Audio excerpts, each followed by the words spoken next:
tardes, si es de tarde, buenas noches, si es de noche, y buenos días, si es de día. Así es, estamos aquí en este tu canal, Vida y Luz TV. Bueno, señores, el día de hoy tenemos una entrevista estelar. Nos acompaña un municipio muy querido por nosotros aquí en el canal, y también es una persona de una gran trayectoria de la provincia de La Romana, nada más y nada menos que el doctor Carlos de Pérez. ¿Se te puede decir doctor ya, Carlos? No, con Carlos de Pérez está bien. Muchísimas gracias. Estoy conversando con mi amigo Wendy Valdés. Wendy Valdés. Marcos, Sí, tenemos... aquí en este canal que me parece que he estado 2 veces en el pasado, cuando era aspirante a la alcaldía, y ahora tengo el honor de estar una vez más para compartir contigo y con tu público. Así es, te lo agradecemos mucho. Y bueno, a lo que vinimos, Carlos, tal como dijiste, estaba aspirando a ser alcalde por una razón de Dios, ¿verdad? No pudiste serlo, pero no te detuviste y obtuviste, entonces, pudiste ser luego diputado. Sí, así ha sido. Mucha gente cuestiona, pregunta, habla, y quiero comenzar preguntándote que la gente se pregunta, ¿qué hace un diputado? Para la gente, un diputado está en casa de campo, tomando vino, comiendo, pasándola bien. Sí, pasándola bien, viajando, no encuentra que hacerle a los tickets de avión, y tiene a veces que agregar solo a los familiares, entre otras cosas. Pero ¿qué realmente hace un diputado fuera de todo eso? Muy interesante, Wendy. Empecemos por el principio. Sí. Como has dicho, bueno, yo fui candidato a alcalde, precandidato, digamos, me refiero a la elección del 24, porque había una candidatura reservada, pero por razones que todos... ¿En el 20 también? En el 20 fui candidato. Okay. Fui candidato y obtuve un 33%, quedando en segundo lugar en el municipio de La Romana. Pero ya en el 24, cuando cambio de organización política en el año 2023, vengo a la Fuerza del Pueblo, vengo para ser candidato a alcalde, porque manejábamos encuestas en las que yo aparecía en primer lugar para la posición de la alcaldía, y entonces vengo a este partido para ser, no solo para ser candidato, decido cambiar de partido, pero está incluida la posibilidad de ser el candidato, y después mi partido cambió esa candidatura a una diputación. Dios, que lo conoce todo y lo maneja todo, siempre acertado, Dios lo permitió y me convirtió en el diputado más votado de La Romana. Sí, o sea, sí, el único de oposición que gano es una cosa rarísima, que tú seas el único de oposición que ganes en una diputación, pero que por encima de eso, compitiendo con todo el aparato del Estado y demás, te conviertas en el diputado más votado. Para mí fue una real bendición, lo cual aprecio, agradezco y espero estar honrando el compromiso y el privilegio de representar a todo el país, pero muy especialmente a La Romana, y más especialmente a los que me eligieron. Entonces, ¿qué hace un diputado? Lo que dijiste en el introito me parece fundamental y fenomenal. La gente piensa que uno la pasa de lo más heavy, pero no se imagina que los diputados trabajamos de lunes a viernes en el Congreso y los fines de semana trabajamos política. ¿Por qué? Porque de lunes a viernes hay o sesión o comisión. Y además te toca una labor de representación ocasionalmente de descensos a algunos lugares.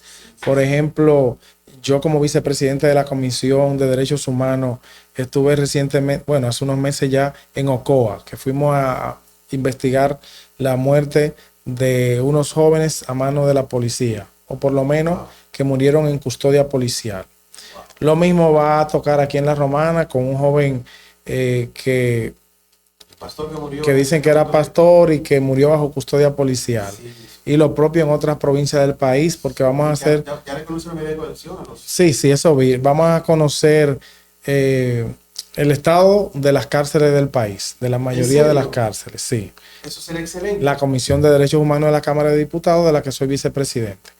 Pero la Comisión de Asuntos Municipales, de la que soy secretario, va a empezar la semana siguiente a Semana Santa a visitar las diferentes demarcaciones donde se quieren establecer normas. Por ejemplo, Caleta, que he propuesto que sea elevada a municipio porque cumple con las condiciones de la ley, vendrán a Caleta, la comisión en Una pleno primicia, una y primicia. todos los diputados que quieran acompañarnos a Caleta para verificar que ciertamente cumple con las condiciones de ley. Lo propio pasa con el 10 de Cumayasa o el distrito de Cumayasa, que cumple con todas las condiciones, tanto en el número de habitantes como en el número de electores y toda la información territorial necesaria. También hace descenso a todo el país. Donde quiera que haya una solicitud que va a ser oponible, que va a ser vinculante, se hacen los descensos. Todo eso. Pero además, como miembro de la Comisión de Junta Central Electoral, todas las leyes que tienen que ver con elecciones o derechos electorales, nosotros las conocemos. Y todos los lunes a las 10 de la mañana estamos trabajando. Por ejemplo, además de pertenecer a la Comisión de Junta Central Electoral, pertenezco a la comisión especial que estudia el proyecto de ley para la constitución de entidades cívicas para la presentación de candidatura independiente. Pero Carlos, eso es contigo porque tú eres abogado, los demás no, con los demás pasa lo mismo que estuvimos hablando al principio, que le está pasando. No, todos los diputados son miembros de una u otra comisión. Allá hay 52 comisiones permanentes y hay un número importante de comisiones especiales. Entonces, todas las comisiones están constituidas por los diputados más afines a esas comisiones. Lo que tienen que ver con finanzas están cerca de la Comisión de Hacienda. Lo que tienen que ver con administración pública están en la Comisión de Administración Pública o de Presidencia. Lo que tienen que ver con seguridad social están en la Comisión de la Seguridad Social. Lo que tienen que ver con derechos del trabajador en la Comisión de Trabajo. Lo que está más cercano al Ministerio Público en la Comisión de Ministerio Público. Lo que estamos más cercanos a los temas de justicia, de derecho, estamos en la Comisión de Justicia. O sea, todos trabajan. Todos. Yo estoy también en la comisión que está estudiando el proyecto de Código Penal. Y aunque he dicho el proyecto de Código Penal, hasta la discusión del lunes, habían 5 proyectos de Código Penal. Wow. Pero el martes depositaron otro proyecto de Código Penal. Otro más. Estamos hablando de proyectos que tienen entre 200, 300, 400, 500 y 600 páginas cada uno. Cada uno. Y no puede uno ponerse de acuerdo, adherirse a un proyecto que ya existe, agregar algunos artículos y seguir. Pues no va a terminar nunca. Entonces. Podemos adherirnos. Ahora, ¿qué es lo que pasa? Que eventualmente tú puedes tener una visión respecto al homicidio culposo o por negligencia. Y tú dices, bueno, un homicidio culposo o por negligencia, la pena debe ser de 2 años o de menos, porque no hubo intención. Y en mi caso yo te digo, no, espérate. Vamos a ver qué ocasionó el homicidio culposo. Usted se fue en un semáforo en rojo. Yo entiendo que es un homicidio culposo que hay que juzgarlo como tentativa de homicidio. ¿Por qué? Por la teoría del riesgo. Cuando te fuiste en rojo, implícitamente estaba la teoría del riesgo de que eventualmente alguien, pensando que cruzaba de manera segura, cruzó y te lo llevaste. Algo iba a pasar. Entonces, yo te diría, no, si fue que se fue en rojo, la pena mínima 10, 20. Yo, por ejemplo, no pienso que los accidentes o siniestros de tránsito deben ser juzgados todos como siniestros, como accidentes de tránsito, ¿no? Yo pienso que hay accidentes de tránsito que deben ser juzgados como accidentes. Pero hay otros siniestros de tránsito que yo entiendo que deben ser juzgados como homicidio. Como en Estados Unidos. Usted va por la Avenida Libertad a 100 por hora. Se llevó a una persona. Tenemos que juzgarte como homicidio. Porque es que tenía ese potencial. Claro, allá dicen que tú usaste el vehículo como un arma homicida. O sea. Tenías el potencial. Llevabas a una persona agonizante que tratabas de salvarle la vida. Lo comprobamos que es verdad. Bueno, es un eximente. Es un eximente. Pero tú ibas rápido porque saliste tarde de tu casa, porque estabas borracho, por lo que sea. No. Hay que juzgarte con la intención, en virtud de la teoría del riesgo, no solo de la intención, que es fundamental en el derecho penal, debo decir, el tema de la intención, pero puede también darse una omisión que conduzca a que tengas la sanción. O sea, por eso hay tantos proyectos, lo mismo que la seguridad social. Hasta ahora hay 3 proyectos de modificación de la ley de seguridad social y la semana que viene yo voy a someter uno también. Sí, voy a someter uno también. ¿Por qué? Porque en campaña yo prometí de manera fundamental 10 iniciativas legislativas y yo voy a cumplir las 10 iniciativas legislativas que prometí. Pero al día de hoy he sometido 9 iniciativas en solitario. 9 solo suscritas por mí y unas 5 en coautoría con otros compañeros. La semana que viene es posible que depositemos otras 5 más en coautoría con otros compañeros. Pero de las que prometí en campaña, la mayoría aún no las he sometido. Y el que votó por mí, porque yo dije que iba a promover una reforma a la ley de seguridad social, yo estoy en la obligación de cumplir con esa persona. El que votó por mí porque yo hablé de una ley de incentivo al empleo en personas mayores de 45 años, yo tengo que cumplirle. El que votó por mí porque yo dije que iba a promover que las cámaras de seguridad estuvieran exentas de impuestos, yo tengo que cumplirle. Entonces, lo más reciente que he sometido, 2 que no estaban en promesa de campaña. Una indexación fiscal. Bueno, es que la última indexación fiscal se hizo en el año 2017 y el Código Tributario establece que debe ser anual. Entonces, la exención fiscal al día de hoy de los asalariados está en 416,000 pesos. El que cobra 34,000 pesos al mes tiene que pagar impuestos sobre la renta. Pero no, la exención fiscal por las proyecciones del Banco Central debería estar en 577,000 pesos. Lo que significa que hay personas que están pagando un impuesto que no debieran pagar porque debería haber aumentado su salario en 151,000 pesos al año. O sea, unos 13,000 pesos promedio mensual, que no ha tenido ese aumento, pero está pagando un impuesto sobre la renta que no debiera pagar. No, está pagando 2 veces, porque está pagando el impuesto sobre la renta, entonces el dinero que está recibiendo no le alcanza. Entonces, ese fue un proyecto de resolución que sometimos. Esa no puede ser ley porque ya está en el artículo 327 del Código Tributario. Lo que le estamos pidiendo a la Cámara de Diputados que le recomiende al presidente de la República instruir a la Dirección General de Impuestos Internos la indexación de la base no imponible. Okay. Otro proyecto que no prometí en campaña, pero que es sometido, es que se cree una Comisión Nacional para la Prevención, para la investigación y la prevención de la violencia contra la mujer. Pensé que iba a decir contra los secuestros. No, eso está... aquí hay un problema de secuestro, pero no se equipara. Si tú buscas... perdón, no secuestro, sino de desapariciones. Desapariciones, pero ya mi amiga Carmen Ligia Barceló y la diputada también Liz Mies se sometieron el proyecto de ley Ámbar que está abarcando esos temas. Ya había empezado a trabajar un tema de desaparición, pero me parece que ya tienen un buen proyecto. Lo estoy viendo por si puedo hacer algunas propuestas de mejoras, hacerla, pero está encaminado un proyecto en esa dirección. Ahora, el de la Comisión de Investigación y Prevención de la Violencia contra la Mujer, ¿qué procura?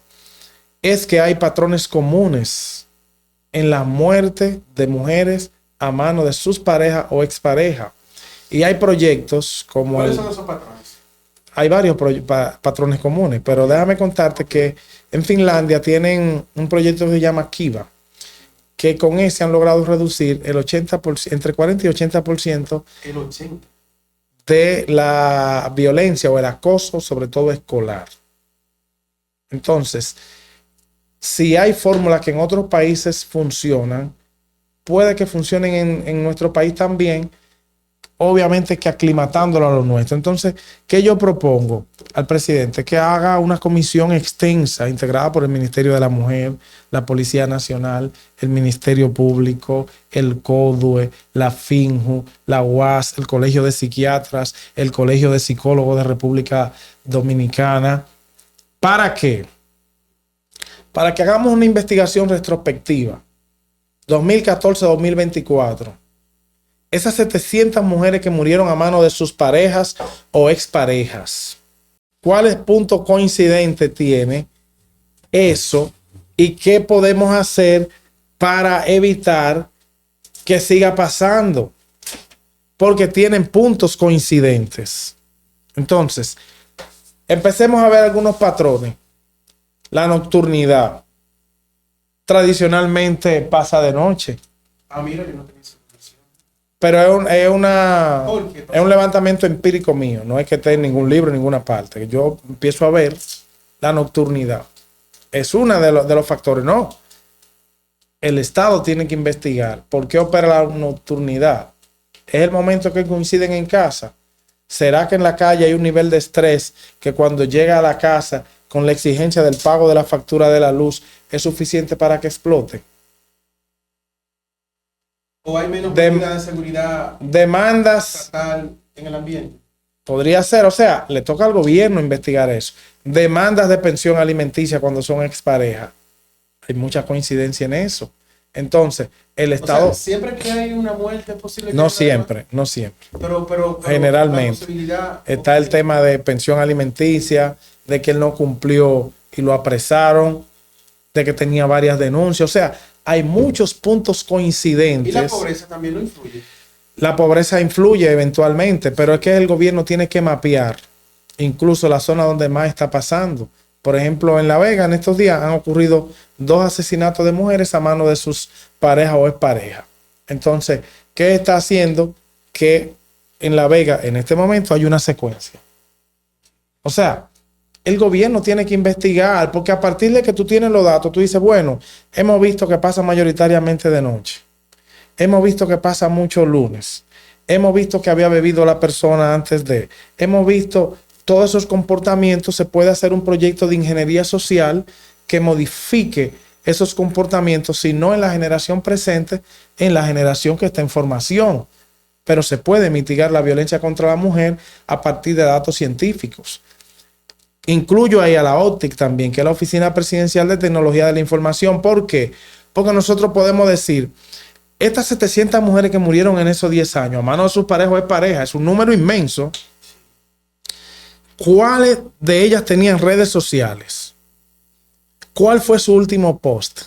¿Cuáles fueron los últimos posts de su agresor?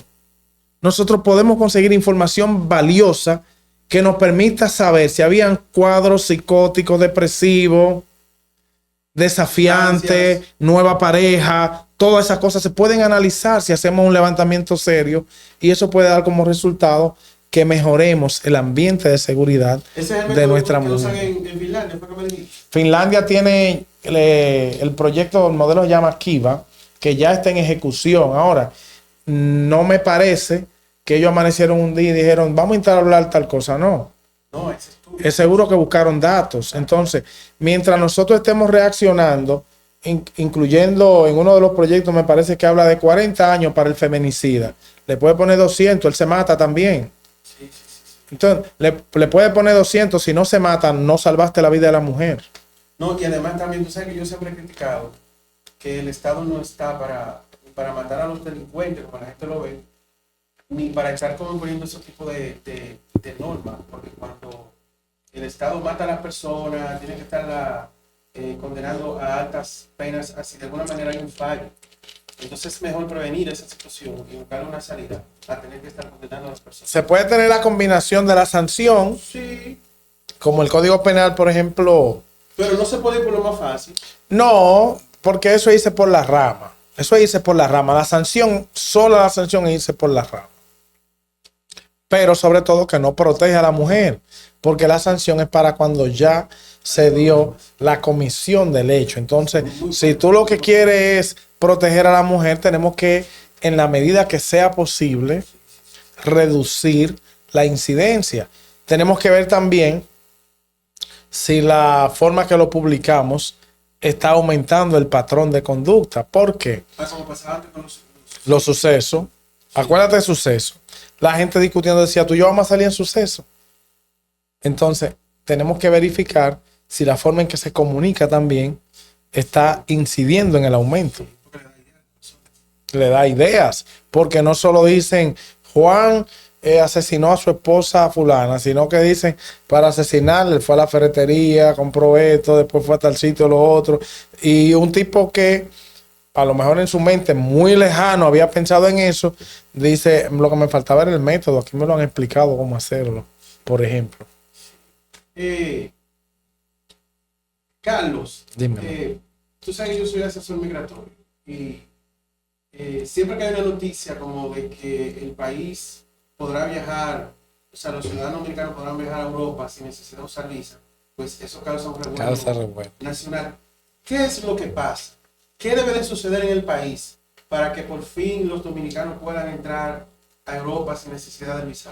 Bueno, a determinados países, porque por ejemplo podemos ir a Rusia sin visa, que es de Europa. Está bien, pero no Y tenemos España, no tenemos hay otros países que pueden ir sin visa. Es que hay una combinación de factores. Primero, el poder adquisitivo del país de origen y el país de destino es equiparable. No, pero realmente lo que se dice por un tema del pasaporte biométrico. Espérame. No lo tenemos, pero está bien. No, lo del pasaporte biométrico puede mejorar un poco, pero en realidad no exonera el pasaporte biométrico si vives en un país muy pobre. Pero es un prerequisito y todavía no lo tenemos. Es que no necesariamente, porque nosotros tenemos más de 30 países, no preciso el número, que podemos viajar sin visa. Eso radica exclusivamente en un acuerdo Estado-Estado, donde República Dominicana se pone de acuerdo, por ejemplo, con Colombia y acuerdan que el ciudadano dominicano puede ir a Colombia sin visa, pero el ciudadano colombiano no requiere visa para venir. ¿Entiendes? Pero lo que te iba a decir es que los colombianos no necesitan visa para entrar a Europa. Y cuando tú mides el nivel adquisitivo de los colombianos, eso el poder adquisitivo de la moneda colombiana es menor que el poder adquisitivo del peso dominicano. Por ejemplo, un peso dominicano te dan 50 pesos colombianos. Ahora bien, hay que ver los acuerdos que ha suscrito, porque el viajar a un país u otro sin visa requiere un acuerdo de país a país. ¿Y cuáles condiciones tiene Colombia que permite que tenga más tratados con otros países que República Dominicana, por ejemplo? Pero si quieren venir aquí necesitan visa. Sí, ¿entiendes? Sí. Pero nosotros para ir allá no necesitamos visa. ¿Tú hablas de los colombianos? Sí. No, los colombianos ya no necesitan visa para entrar. ¿Desde cuándo no la necesitan? No la necesitan, ni nosotros tampoco necesitamos. Bueno, porque hay un acuerdo. Pues sí, qué buena esa noticia. Yo sé que nosotros viajamos, yo he ido varias veces y no he tenido que buscar visa. Entonces, eso radica en un acuerdo, que lo tiene que buscar el consulado del país, el consulado no, la Cancillería, el Ministerio de Relaciones Exteriores, pero tiene que ver con la estabilidad del país. Y hay que reconocer que República Dominicana en los últimos 50 años ha sido el país de mayor crecimiento en la región y que los gobiernos anteriores a este generaron una estela de estabilidad que permitió que República Dominicana tuviera el nivel de proyección internacional que tiene ahora. Sí, pero te hago el comentario porque de la región, el único país que requiere visado para algunos países así es República Dominicana. Ojalá que te lleves el punto. Hay un detalle que yo sé que tú lo has visto en algunos aeropuertos, sobre todo en Puerto Rico, que por ejemplo, cuando tú te pones a leer algunos letreritos pequeños que hay algunas condiciones que le ponen para los dominicanos, que dicen, si va para República Dominicana, tú lo has leído en algún aeropuerto fuera del país, porque República Dominicana está en tercer lugar en fraude. Entonces, en fraude migratorio, pero además República Dominicana es feo, pero es la verdad, es un puente para el tráfico de drogas. Entonces, todo eso hace que los países, protegiendo la salud de sus ciudadanos, pongan algún requisito adicional para nosotros. Eso hay que comprenderlo. No, yo entiendo, pero a veces yo siento que también hay un tema de falta de gestión en algunas cosas. Porque, por ejemplo, el mismo pasaporte biométrico, hace tiempo que debimos de tenerlo, y se debió hace tiempo de trabajar a favor de que nosotros podamos viajar a todos esos países. ¿Sí? Porque hay otros países, por así decirlo, que tienen menos poder adquisitivo, más turbulencia a nivel de lo que es las drogas y ya están entrando sin problema. Pero puede ser también que en esos países no haya una media de 49% que si tiene la oportunidad de irse, se va y se queda. Que es un detalle que no podemos ignorar. Todas las encuestas revelan que cerca del 50% de los dominicanos, si tienen la posibilidad de irse del país y quedarse, se iría. Entonces, ese otro detalle que ningún país quiere correr ese riesgo. Por eso te exige visa para poder verificar si tú tienes las condiciones de apego que te hagan regresar a la República Dominicana. Hablando así mismo también de migración, recientemente hubo una marcha donde hubieron unos dominicanos que intentaron pues entrar a un territorio dominicano, llámese Friusa, y se comenta mucho en los medios de comunicación y en los videos que se ven de que fueron impedidos, luego le tiraron bombas, hubo un forcejeo, entonces se quejan los que participaron en la marcha de que utilizaron la guardia, la policía y armas en contra de los dominicanos y los haitianos que estaban ahí, pues no pasó nada. No sé si tienen un parecer, algún comentario. Bueno, el parecer mío es que la Policía Nacional está en el deber de mantener el orden, La paz. la paz. Hay un comportamiento grupal que se da en manada que no se da en solitario. Entonces, si tú tienes un grupo de personas enardecidas que dicen, por ejemplo, nosotros vamos a entrar a Capotillo hoy, llueve, truene o ventee, la Policía Nacional está en la obligación de evitar una tragedia. Entonces, contrario a lo que diría cualquier opositor como soy, yo creo que la actuación de la policía de impedir que en un momento de una multitud enardecida ingresara a un sector y pudiera provocarse una desgracia fue adecuado. Eso es lo que es a mi parecer, porque la policía, recuérdate que el lema anterior era ley y orden. Ahora es, me parece que defender y proteger. No he visto el segundo. En ambos casos hacen lo adecuado. Hacen lo adecuado porque al final del camino a quien la policía protegió era a los manifestantes que iban a entrar. Era a los manifestantes, porque si tú vas a entrar en un barrio que tú no conoces, el que está ahí se puede atrincherar y tú no lo vas a encontrar. Él a ti sí, porque él conoce el sector. Al final del camino a quien protegió fue a los dominicanos que iban a ingresar a ese sector y después el gobierno los complació entrando las fuerzas de seguridad del gobierno al sector.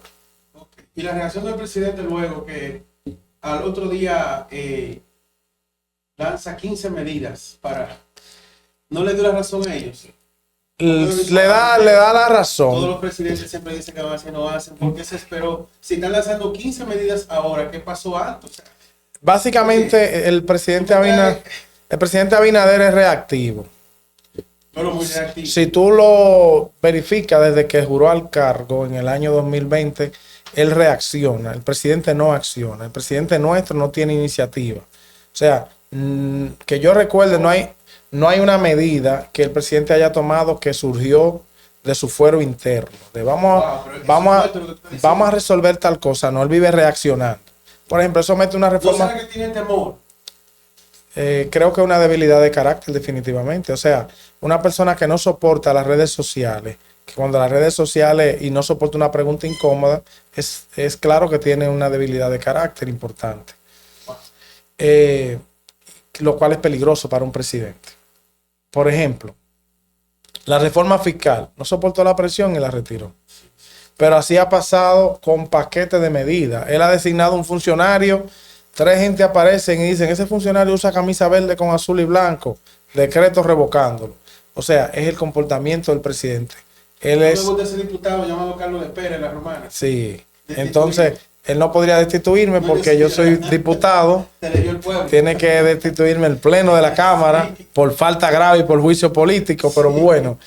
Entonces, él coge presión hasta eso estaría en peligro, con todo. Entonces, en cuanto a las medidas, hay algunas que son acertadas, hay una parte que es muy populista y lo criticable desde mi punto de vista es que son medidas reactivas, que no fueron medidas de un presidente que en campaña dijo que él con un día siendo presidente resolvería ese problema. O sea, es lo que critico, que fueron medidas reactivas. O sea, que no la vas a cumplir ninguna. No, reactiva es que está reaccionando a un estímulo, que no fue que la planificó y dijo, yo pienso que con esto enderezamos el país. Que incluso las medidas, cuando sí son correctas, pero son reactivas, suelen no tener el mismo efecto, porque no se dio sobre la base de una planificación previa, sino que se dio para acarmar un clamor popular que tiene todo el potencial. Está en tercer lugar. Como preocupación de los dominicanos está en tercer lugar el tema de la migración haitiana. Está en primer lugar la seguridad, por mucho. En segundo, el desempleo, y en tercer lugar está el tema de la migración. Entonces, que sea reactivo me dice que, viendo los números, dijo, esto hay que salirle al frente, y no que necesariamente lo haya planificado. Pero él corre el riesgo de que cada vez que alguien quiere resolver un problema, ese es el método que utiliza entonces. Bueno, ya se ha hecho, se hizo con la reforma fiscal, se hizo ahora con esto de la migración y hay otros temas también que sin lugar a dudas se hará en su momento, sobre todo que es un presidente que no tiene posibilidad de volverse a repostular. Entonces, al no tener posibilidad de volverse a repostular, cuando este gobierno vaya por la mitad, que empiece a dividirse el poder en todos los presidenciables de sus partidos y en los presidenciables de otras organizaciones políticas, puede que sea un presidente en solitario que requiera reaccionar con mayor frecuencia. Muy fuerte, muy fuerte. Carlos, saliendo un poquito del tema nacional y yéndonos a lo internacional, pero al mismo tiempo nacional, ¿en qué afecta al país esta medida que ha tomado el presidente Donald Trump de poner aranceles a algunos productos de la República Dominicana? Bueno, encarece, obviamente, porque tanto si un producto te costaba 100 pesos y ahora te cuesta 110, tú me vas a transferir los 10 pesos a mí que soy tu cliente. Sí. Entonces, si eso tú lo multiplicas en todos los productos que entran o salen hacia Estados Unidos, tiene un impacto inmenso.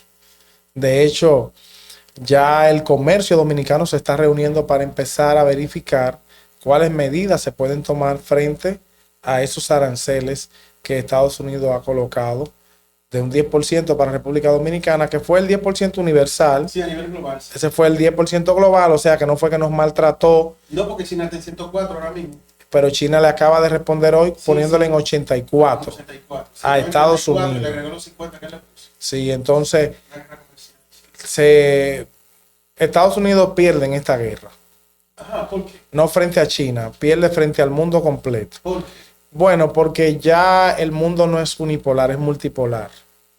Entonces, hay muchas cosas que antes eran exclusivamente con Estados Unidos que la podías conseguir, que ahora la puedes conseguir con otros países. Está Entonces, bien, pero Donald Trump dice que le están entrando $2,000 millones diarios. es posible. Todos los aranceles. Vamos a está ver. yendo muy bien. Sí, vamos a ver qué tan lejos llegue, porque si yo tenía un pedido de 100 carros y me está aumentando ¿cuánto? $1 millón, no lo devuelvo. Ya lo termino de comprar. Sí. ¿Entiendes? Pero el siguiente pedido se lo haré a Estados Unidos o a China. El siguiente pedido se lo haré a Estados Unidos o a un país que no tenga esa Lo que complicación. pasa es que Estados Unidos tiene 325 millones de habitantes, tiene uno de los mayores consumos del planeta, y para tú entrar en Es una el sociedad de país, consumo, obviamente. Exactamente, entonces tiene que obligatoriamente pagar los aranceles. Pero Sí, pero que la gente empieza a buscar alternativas. Pensemos en los teléfonos. Hubo un momento que los BlackBerry era lo último. sí, Todos queríamos BlackBerry, pero ya BlackBerry ni se menciona en un ejemplo como este. desapareció. ¿Por qué? Porque la gente empieza a buscar alternativas. Lo No, que hoy me cuesta 100 pesos, si mañana yo encuentro un mercado que me lo vendan en 80, con condiciones parecidas, lo voy a comprar en ese Pero tú mercado. sabes cuál fue la base que él utilizó para poner aranceles a todo el mundo y sobre todo a China. Cuéntame. Él dice que durante muchos años los países se han beneficiado de los aranceles que le ponían a Estados Unidos. Estados Unidos no hacía nada. Sí. Entonces él como que se sentó, le presentaron el proyecto y dijo, oye, pero durante muchos años China siempre nos ha puesto aranceles a nosotros y nosotros pues lo hemos manejado así porque somos la potencia. Entonces, cuando él procede a poner aranceles a las personas, a los países, perdona, se molesta, pero él dice, no, porque ustedes siempre me han cobrado aranceles, nosotros lo que estamos beneficiando. Sí, en el caso de República Dominicana es un arancel recíproco. Uh-huh. Pero, por ejemplo, frente a nosotros, Estados Unidos los aranceles no le benefician, porque la balanza comercial está a favor de República Dominicana. ¿Entiendes? O sea, no le beneficia en el caso de República Dominicana, porque la balanza comercial nos beneficia a nosotros los dominicanos. O sea, no se le debe juzgar porque tenga el interés de fortalecer la economía de su país. Eso no se le debe juzgar. Hay quienes entienden que es lo que está procurando con esta medida es presionar al director del Tesoro norteamericano para una emisión de más dólares. Hay quienes piensan que la medida ni siquiera va destinada a los demás países, sino que está destinada a presionar al director del Tesoro de Estados Unidos una emisión de dólares, porque en el caso de allá, el director del Tesoro es totalmente independiente del presidente. Sí. ¿Entiendes? O sea, que es una medida externa, pero que los analistas, algunos piensan que su verdadera implicación está dirigida a presionar internamente una solución para no caer en default. Sí, porque él está buscando hace mucho que bajaran la tasa de interés. Para bajar la tasa de Y el interés. director no... Y es creíble. Es creíble esa tesis porque una nueva emisión o una bajada de la tasa de interés puede permitir que los norteamericanos se mantengan en una producción constante sin ser lastimados. Porque los aranceles lastiman también a los norteamericanos, no Ahora, solo a los otros. Analizando eso que tú dices, es increíble, señores, cómo se arma un lío, se monta un problema que no tiene que ver contigo. Pero ahí te pega, claro. Sí, porque ciertamente eso está afectando mucho a los norteamericanos, está afectando mucho al mercado. El Dow Jones bajó, primero bajó como 5 puntos, después bajó como 2 puntos. Y eso son miles de millones y millones y millones de dólares. Claro, porque nosotros, los ciudadanos de a pie, por decirlo de alguna forma, no nos pasamos el día bregando con ninguno de esos indicadores económicos, JP Morgan, el Nasdaq, nada de eso.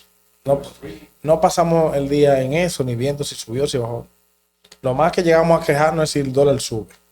Es lo más que llegamos a quejarnos. Sin embargo, las implicaciones económicas de eso que está pasando con el tema de los aranceles es una cosa inmensa. No, y se lleva todas las criptos, toditas están en el suelo. Pero el Bitcoin que estaba en 110, lo vi como en 73. Es una locura. Una cosa inmensa lo que termina pasando con eso de los aranceles norteamericanos. Pero se piensa que el tema de 60 días debe haber una estabilidad en la discusión del tema. Eso es lo que se estima.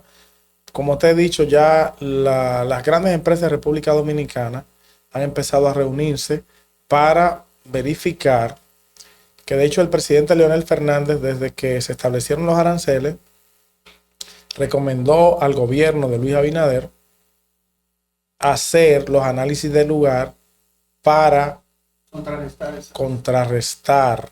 No quiere decir devolverle la pelota a Estados Unidos, no, sino tomar las medidas internas que no dejen que esos aranceles golpeen demasiado a República Dominicana.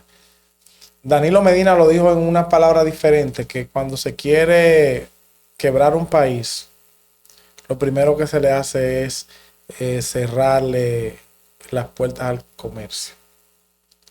Lo estoy parafraseando, no fueron esas palabras textuales. Y los aranceles tienen ese potencial. O sea, que Donald Trump está buscando quebrar aquí.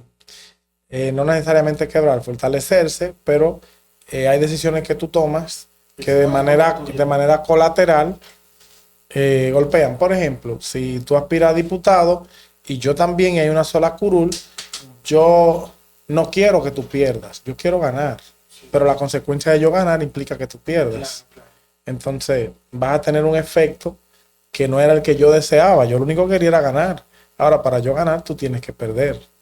Entonces eso termina pasando con el tema de los aranceles. Claro. Carlos, estoy volviendo aquí otra vez. Eres diputado, tienes ya un tiempo haciendo tu trabajo en la Cámara de Diputados y que creo que está haciendo un excelente trabajo, pero quizás hay algunas cosas que tú has hecho, sobre todo a favor de la juventud, o tienes algún plan a favor de la juventud, sobre todo esa juventud emprendedora que ahora pues creció o ha crecido a nivel tecnológico y que tiene muchos conocimientos, tiene muchas informaciones, tiene el deseo de crecer, pero lamentablemente a veces por falta de fondo, por algún tipo de ayuda estatal, pues no logra insertarse en el mercado productivo y quizás tú tendrías algún tipo de propuesta para beneficio de ellos. Bueno, tú sabes que yo siempre he estado ligado al tema del emprendimiento. Sí. Yo mismo soy un emprendedor. Hago el evento más importante de emprendimiento de todo el este del país, el Este Emprende. Hago la ruta más interesante de emprendimiento de todo el país, que es la ruta del emprendimiento. Y en campaña, mi mayor fuerte fue los 402. Ese grupo de jóvenes que votaban por primera vez o por segunda vez, me apoyaron de manera interesante. Si tuviésemos forma de que al momento de votar se pudiera identificar la tendencia por la que votó un rango etario, estoy seguro que gané por mucho en los jóvenes 402. Algunas de las propuestas que me hubiera gustado encabezar, al llegar al Congreso están siendo promovidas por otros diputados de términos anteriores, pero que la hemos abrazado también. Hay, por ejemplo, un proyecto de ley que ha dado mucha vuelta de primer empleo. Ahora hay un proyecto de ley de desarrollo de primer empleo en las zonas fronterizas, con incentivo a los jóvenes que viven en la zona fronteriza, que ronden entre los 18 y 35 años, que van a tener su primera experiencia laboral, dándole incentivos a través del impuesto sobre la renta a las empresas que contraten a esos jóvenes con la condición de que ese sea el primer empleo de ese joven. Pero eso no se hizo más bien para beneficiar a los nacionales. No, porque está dirigido a dominicanos. Okay. Y además, conversando con una de mis amigas diputadas de Dajabón, me dijo, contrario a lo que la gente piensa, en Dajabón no hay tantos extranjeros. En las provincias limítrofes hay menos que en provincias como Santiago o la Altagracia. ¿Por qué? Porque la gente cruza por las fuentes de empleos. Entonces, en esas zonas no hay tantas fuentes de empleo. Así que se van al interior, a la Altagracia, Santiago, que son Santo Domingo, a las grandes urbes donde sí hay posibilidades de empleo. Entonces, volviendo a los jóvenes, estamos analizando algunos proyectos y propuestas que tienen que ver con el tema de las becas, que sean más accesibles, de ver cómo el Ministerio de la Juventud apoya realmente a los jóvenes, porque yo no pienso que tú logres identificar un joven que te pueda decir, no, el Ministerio de la Juventud me ha apoyado con esto. No pienso que tú puedas identificarme un solo. Entonces, si el Ministerio de la Juventud no apoya a los jóvenes, ¿cuál es para qué existe? Su función. ¿Cuál es su función? ¿Para qué está? Entonces, todo eso por ahí son de las cosas que estamos haciendo por los jóvenes y en el camino vamos a ir viendo, porque el tema del deporte también lo queremos apoyar decididamente. Cuando íbamos a someter una resolución para el rescate de nuestra zona aquí, el multiuso, el ministro visitó La Romana, se comprometió a que lo van a recuperar y estamos esperando. Estamos también viendo una iniciativa que hay de una solicitud de que se construya una zona universitaria en La Romana. Una verdadera zona universitaria. No es una iniciativa propia. Pero la veo con visto bueno y la voy a apoyar cuando se discute en el pleno. Mira qué bien. ¿Sabes que en una ocasión tu presidente, Leonel Fernández, él tenía un anuncio que él hablaba mucho de que para que haya cambio, la gente tiene que leer? Sí. Sin embargo, a mí que me encanta la lectura, veo muy pocas bibliotecas, veo muy poca motivación para que la gente lea. No sé si en algún momento tú has pensado que la zona E que tenga la biblioteca más grande del país, a los fines de que se convierta en un emblema nacional, porque la gente casi no lee, lamentablemente. Y el que si en un lugar donde no se lee, pues yo creo que hay poco crecimiento. Mira, a mí me encanta mucho la idea, esa posibilidad. Lo cierto es que las bibliotecas son gestionadas por los ayuntamientos. Depende mucho de la visión de quien esté en una alcaldía para proyectar el tema de la lectura. Aquí nosotros tenemos una biblioteca que nunca está abierta. Hace años está cerrada. Y yo no la conozco, no sé cómo se llama. Al lado de la de Radio Ben. Hicieron algo ahí que no debiera ser ni siquiera para una pequeña librería y di que esa es la biblioteca. Esa es la biblioteca del municipio de La Romana. Wow. Una biblioteca de un ayuntamiento que a mí me encanta, la biblioteca del Ayuntamiento de la Altagracia, que está justo frente al tribunal, al lado de la alcaldía. Bonita, organizada. ¿Es en Higüey? En Higüey. Okay. Frente al tribunal. Okay. Frente al tribunal usted lo ve preciosa. Pequeña, pero no tan pequeña. Es preciosa. Te da gusto ir a leer ahí. Entonces, hay que ver cómo nosotros logramos despertar el interés por los libros de papel en la gente. Para que la gente vuelva a leer.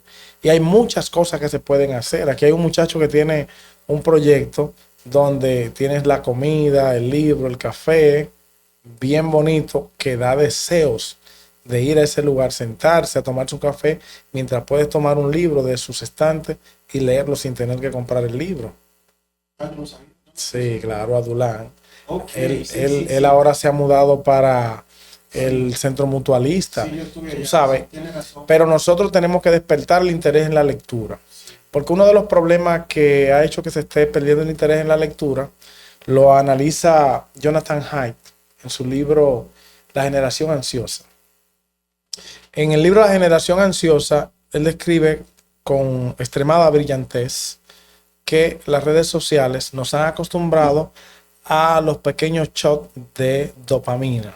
Entonces, esos shots de dopamina han hecho que perdamos la capacidad de concentración y necesitemos consultar frecuentemente qué hay de nuevo para tener ese ratito de pseudo felicidad que nos da la dopamina, y esa falta de concentración ha hecho que ya no querramos leer en papel, sino que prefiramos lo que nos va dando esos ese golpes robo, de novedad cada segundo. De hecho, él recomienda que no se permita a jóvenes con menos de 14 años el acceso a las redes sociales, porque los está creando de manera ansiosa y están perdiendo la capacidad de concentración necesaria para acostumbrarse a la lectura y para acostumbrarse a los grandes retos de la vida, que generalmente son aburridos. Antes de abrir este boom tecnológico, yo recuerdo que yo leía muchos libros de Steve Jobs y todo eso, que tenía que ver mucho con la telefonía. Yo leía muchos libros de ellos. Y yo recuerdo que yo leí que había un empleado de Steven, fue el creador de esta empresa de Apple. Y que, por cierto, el asunto del logo de Apple, la manzana, es porque a él le gustaba mucho comer manzana era como una finca que tenía la familia, y él iba, y cuando la mordía, al final ese fue... Sí, dijo, qué bien se ve. Sí, ajá. Viene de por ahí. Eso se llama una marca arbitraria, aunque la compañía se llama Apple. Sí, manzana. El caso es que el empleado decía que él nunca permitía que una hija que él tenía, que se llama como Lisa, le pusiera las manos a los dispositivos. Él nunca quiso saber. Los dueños de las redes sociales generalmente no permiten que sus hijos accesen a las redes sociales. Sí, en esa época se veía como algo arbitrario y como que es verdad, pero ya hoy que yo tengo mis hijos y yo veo ya el efecto que causa en la mente de los jóvenes, pues lo entiendo ahora perfectamente. Y tú estás hablando de un asunto de casi de 20 años atrás. Y según he leído, TikTok no es igual en China, el que se usa en China que el que se usa en Latinoamérica. El que se usa en China es educativo. El que se usa en Latinoamérica tiene una tendencia lúdica a estupedecer, si se puede decir. Sí. ¿Tú has ido a China? No he tenido la oportunidad, yo fui a China, pero lo tengo previsto. Y te puedo decir que en China las personas son muy educadas. Las mujeres se visten... sí, pero no hay ni que decirlo, es evidente. Sí, es un asunto, señores, usted no se imagina cómo en China. Que eso que dicen de TikTok es cierto. Allá no se atreven a poner, por ejemplo, a sexualizar a la mujer. Ahí no se atreven a las niñas de que aparecer como aparecen aquí. Nada de eso se puede. Sin embargo, ellos importan ese tipo de producto a otros países, sobre todo Estados Unidos, por eso que lo quieren prohibir. Porque además los chinos son muy orientados al comercio. Entonces ellos dicen, si tú lo que comes es carne cruda, pues yo te vendo carne cruda. Al mío yo no le permito que compre carne cruda, porque aquí no lo educamos para eso. Pero tú comes carne cruda, yo te la mando. Sí, porque están orientados al comercio. Muy fuerte. Carlos, dímelo. No sé si tiene alguna otra información que tú quieras, pues, informar con relación a tu gestión en la Cámara de Diputados. Bueno, la Biblia dice que todo tiene su tiempo. Que fue mi lema cuando fui aspirante a la alcaldía del municipio de La Romana. Y como todo tiene su tiempo, en este momento estoy concentrado en honrar el voto de las personas. Como dije un poco más temprano, hasta ahora he sometido 9 iniciativas en solitaria y 5 en coautoría con otros amigos, como un proyecto de código penal, por ejemplo. También someteré en los próximos días la modificación a la ley de seguridad social. Ya, eso me gusta. Sí, ya como le dije, sometí una para elevar a Caleta municipio, una para elevar el 10 de Cumayasa municipio, también una para crear un punto GOV en La Romana, que quiere decir todas las instituciones del gobierno en un solo sitio. Okay. Que tú puedas, el tema de seguridad social, impuestos, todo lo que tiene que ver con gobierno en un solo sitio. ¿Pero a nivel físico o a nivel virtual? Lo que se hace en esos casos es que se establece una oficina con con cubículo, uno para cada una de las tenemos instituciones. espacio para La eso. TCS, la que sé yo qué, bueno, se tiene y si no debe crearse. Incluso puede ser la misma gobernación, tiene muchísimo espacio vacío. Ok, ok. La misma gobernación, pero además el gobierno debe mirar a la Romana con todo lo que aporta. Sería Y interesante. si es necesario crear un edificio para el municipio, para la provincia de la Romana, crearlo. Sería interesante porque eso economizaría mucho gasto el personal cuando quiera hacer. No, y además desconcentra. O sea, a veces hay que ir a la capital a depositar una carta. Sí, sí, sí, sí, sí. Entonces tú tienes una No solamente el capital, se murió alguien. Oye, yo no he visto una persona complacida cuando se le muere un familiar con el procedimiento de tener que sacarle un acta de defunción a un muerto. Entonces, 10.000 procedimientos tiene que hacer para lograr sacar esa acta de defunción. eso es así. Entonces tú tienes una frecuencia de vehículos que entra todos los días a Santo Domingo, que no tiene por qué entrar a Santo Domingo, No, que pudiera perfectamente resolver desde la Romana u otra provincia del país. Tengo también una... Eso era muy interesante. Sí, claro. Una propuesta de creación de un grupo de amistad con Ucrania, Oh. sí, con el, Para que los con el dominicanos se parlamento casen con ucraniano. esa ucraniana. Oye, ¿qué es lo que pasa? Tenemos 3 candidatos aquí en el estudio. Las cámaras de diputados tienen lo que se llaman los grupos parlamentarios de amistad. ¿Cómo funciona eso? Eso lo que funciona es que un país y otro país empiezan a verificar qué aportes legislativos se pueden hacer, el uno y el otro. Y ya República Dominicana tiene un acuerdo con Ucrania desde el año 2003, que en aquel momento era de tipo comercial, casi exclusivo. Pero ahora, en la propuesta que estoy encaminando, es que pueda haber un intercambio también cultural y de otra naturaleza con el pueblo ucraniano, que tiene muchas cosas que puede aportarnos Cuando y dice nosotros eso, a ¿se refiere ellos. que los dominicanos podamos entrar a Ucrania sin visa? No, Podamos... lo de entrar sin visa no es un tema de relaciones exteriores. Ok. Yo estoy hablando de creación de un grupo parlamentario de amistad, o sea, que el Parlamento dominicano y el Parlamento ucraniano tengan relaciones parlamentarias. Ok. Que no la tenemos actualmente. No se tienen actualmente. Ok. Por lo menos no se tienen los grupos parlamentarios de amistad. Ok. Lo mismo estoy buscando en mi mente porque he sometido varios proyectos de ley. Tengo una propuesta de amnistía fiscal también que sometí. O sea, fue... Amnistía para el sentido general, todo. No, está limitada a deudas tributarias. Ok. Tú tienes una deuda tributaria de 100 pesos con 4,000 pesos de mora y de qué sé yo qué. Cóbrale los 100 pesos. Permite que ingrese algo de dinero al Estado y permite que la persona siga produciendo. Entre otras propuestas más que tengo, que ahora no las recuerdo todas, te he dicho las que he recordado. Tengo una reforma a la ley de casación, específicamente para que el recurso contencioso tributario sea suspensivo de pleno derecho. Porque ahora si Impuestos Internos dice que tú le debes 2 millones de pesos y te condenan a pagarle los 2 millones de pesos, eso es ejecutorio. Entonces yo estoy diciendo, no, espérese, Wendy es pequeño frente a Impuestos Internos. Dale la posibilidad a Wendy de que vaya a la Suprema Corte y en lo que se conoce su recurso de casación, que Wendy esté protegido, de que no le van a ejecutar la decisión. Es una propuesta de ley que tiene un gran impacto en beneficio de los contribuyentes. Y ya al principio conté que estoy solicitando que el presidente instruya a la Dirección General de Impuestos Internos a que empiece a indexar los salarios o a indexar la base no imponible, que es la forma correcta de decirlo. No, yo creo que va bien, Carlos. Tiene muchos proyectos interesantes que eventualmente la población lo irá conociendo y podrás agregar otros que yo sé que también el país y sobre todo la provincia de La Romana lo necesita. Hemos llegado, Carlos, a la parte final. Estamos muy agradecidos de que estés aquí con nosotros. Creo que fue una promesa de campaña que me hiciste de que si ganas, pues no te ibas a desaparecer, no te ibas a mudar de la provincia. No, obviamente, y estoy en la calle todos los días. Sí. Sigo yendo al mismo supermercado que iba, a la misma peluquería, a la misma lavandería, sigo comprando en los mismos negocios que compraba, sigo teniendo los mismos amigos, o sea. Anda por ahí, si te tienes que comer un picapollo te lo comes. Tradicionalmente como en mi casa, pero no tengo problema si me brindas algo en comerlo. Okay. Si eres mi amigo, obviamente. Okay. Si, Eso quiere decir que no has si cambiado. tengo la confianza. No, y sigo comiendo lo mismo que comía antes. Qué Porque bueno. la gente.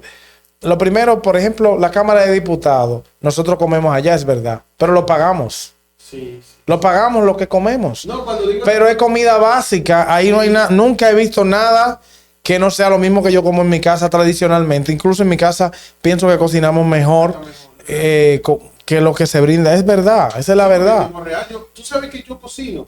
Y muchas veces yo estoy por ahí y digo, wow, quisiera comer algo. Y digo, no, yo mejor llevo a mi casa. Llevo a mi casa y cocino porque me gusta más la comida que yo... De la casa. Entonces... Pero además es lógico que podamos comer en el Congreso, porque si tú entras a una sesión a las 10 de la mañana, se acaba a las 3, a las 4, depende de lo que se esté discutiendo, puede ser el mediodía, puede ser a las 6 de la tarde, a las 7 de la noche. Entonces, ¿dónde se pretende que puedas comer? No, pero cuando digo esto, hay personas que cuando ganan se desaparecen. Entonces, 4 años después, vienen y se mudan de nuevo para la Romana, empiezan a comerse los mismos picapollos, a vivir en el mismo sitio y todo eso. Pero qué bueno que tú... No, es que yo me reconozco empleado público y como me reconozco empleado público, sigo teniendo la vida lo más parecido posible a como vivía antes y visitando a la misma gente. Ahora, tradicionalmente, tú y cualquiera puede decir, ven acá, pero yo nunca me he encontrado con Carlos sentado en el parque, pero es nunca. O sea, nunca. Yo me sentaba en el parque en el 1994 que yo era limpiabota. Después que no, sí, después que yo no soy limpiabota, no recuerdo haberme vuelto a sentar en el parque, salvo que sea que esté grabando algo, viendo a alguien específicamente. Entonces, no es que cambié, es que no me siento en el parque.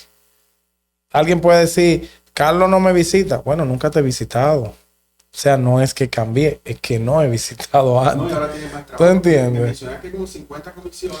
Sí. Mira, me hablaste de aquí del país, pero me imagino que algunas, pues, tienen que hacer presencia física en otros países. En algunos, sí, yo viajé con la Comisión de Relaciones Internacionales, de la que no soy miembro, sino que fui como invitado a Washington, fue como en febrero, no me acuerdo. Sí. Como en el mes de febrero, fuimos a unas actividades, pero a cada rato hay representación fuera del país en la que no me corresponde estar. Ahí lo tienen visa también. Tienen que hacerte amigo de Pacheco para que resuelva eso. Tienen que hacerte amigo de Pacheco para que resuelvan eso. Pero allá en la Cámara es muy diferente a lo que se habla afuera. Se trabaja mucho, es muy estricto en los controles en la Cámara. Sí. Muy estricto los controles, porque todo lo audita la Cámara de Cuentas, auditores externos. Y tú sabes que eres Carlos, te alcanza el sueldo. Yo me imagino que tuviese por tu negocio y te va mejor.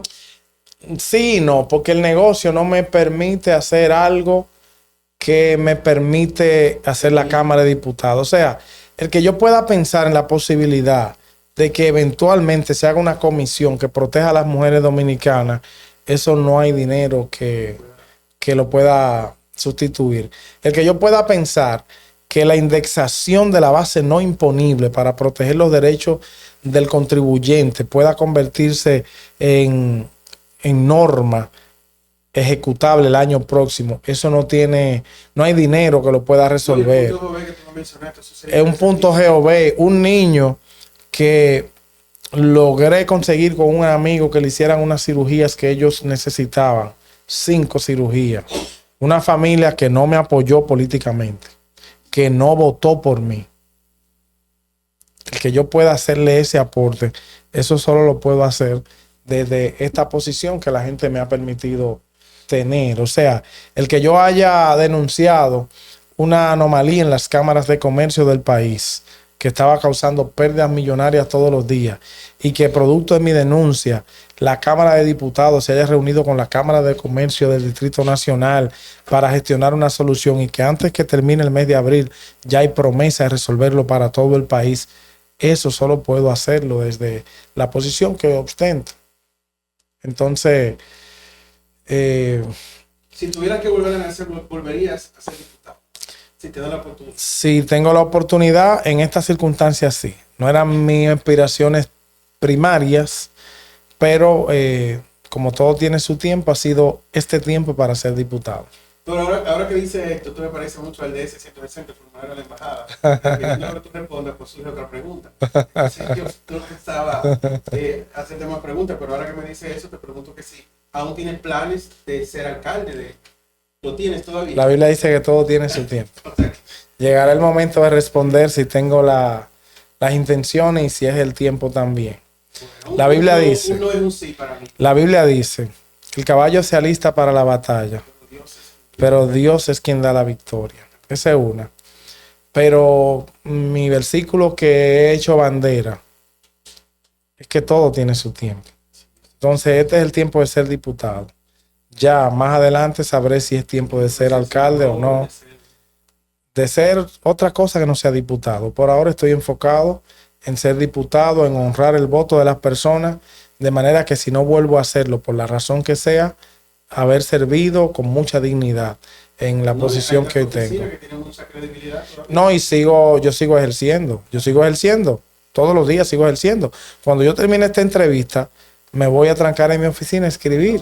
Mira que bien. Sí, yo sigo ejerciendo. La semana pasada tuve 2 audiencias, la anterior tuve audiencia.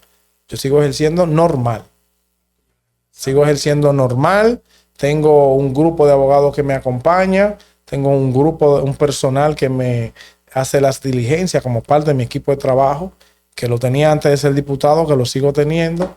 Y yo sigo yendo a mis audiencias porque la Constitución no me lo prohíbe. Y me imagino que también está dando clases, porque también... Hace un poco de tiempo que no doy clase, pero en los próximos días voy a estar dando unos seminarios, pero ya no estoy en la universidad en la que daba clase. Ya no estoy, y qué bueno que no estoy porque no tendría tiempo libre. Estaría demasiado ocupado. Me invita a esos seminarios. Carlos, creo que esta entrevista no tiene desperdicio. Siempre hay muchas cosas pendientes que uno quiere preguntar, pero ya el tiempo se nos ha ido. Así que agradecemos a Carlos de Pérez, quien está aquí con nosotros, diputado, ¿verdad? Como para la provincia de La Romana, y un gran municipio. Así que esta entrevista yo quiero que usted la comparta y que usted le dé like, que usted se